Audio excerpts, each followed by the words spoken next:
এসেই কাঁকড়া ভুনা আপনারা খেতে চলে আসবেন দিয়াবাড়িতে, শ্বশুরবাড়িতে 40-41 নম্বর পিলার জামাইবাজার শ্বশুরবাড়ি, 50-51 নম্বর পিলার বউবাজার শ্বশুরবাড়িতে চলে আসলে আপনারা এরকম লাল লাল জুসি জুসি ফ্রেশ কাঁকড়া খেতে পারবেন শুধুমাত্র শ্বশুরবাড়িতে আসলে।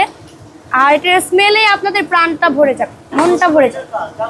এটা আপনাদের সবার শ্বশুরবাড়ি, বিবাহিত অবিবাহিত যারা বিয়ে করেছেন তাদেরও শ্বশুরবাড়ি, যারা বিয়ে করেন নাই তাদেরও শ্বশুরবাড়ি। মূলত যারা শ্বশুরবাড়ি স্বাদ নিতে চান তাদের সবার শ্বশুরবাড়ি। বউ না, আমি শাশুড়ি।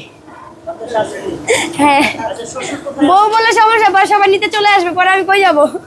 না, আমি শাশুড়ি হইতে চাই, সবার আপ্যায়ন করবো। জি ভাইয়া, এটা 200 টাকা প্লেট। প্রতি প্লেটে লেগ যাবে হচ্ছে, মানে পা যাবে 4টা, আর বডি যাবে হচ্ছে। আর কেউ যদি 100 টাকার প্যাকেজ খেতে চান, মানে আমার একটা স্টুডেন্ট প্যাকেজ আমি করেছি শুধুমাত্র, হ্যাঁ দিয়ে দাও স্টুডেন্ট আপুদের জন্য। তো এটা শুধু স্টুডেন্ট আপু ভাই আর কি, স্টুডেন্টদের জন্য 100 টাকা প্লেট। পুরো আস্তে একটা কাঁকড়া থাকবে, একটা বডি। জি, কাঁকড়া নিয়ে যাও, কাঁকড়া হয়ে গেছে ওই ফুডে।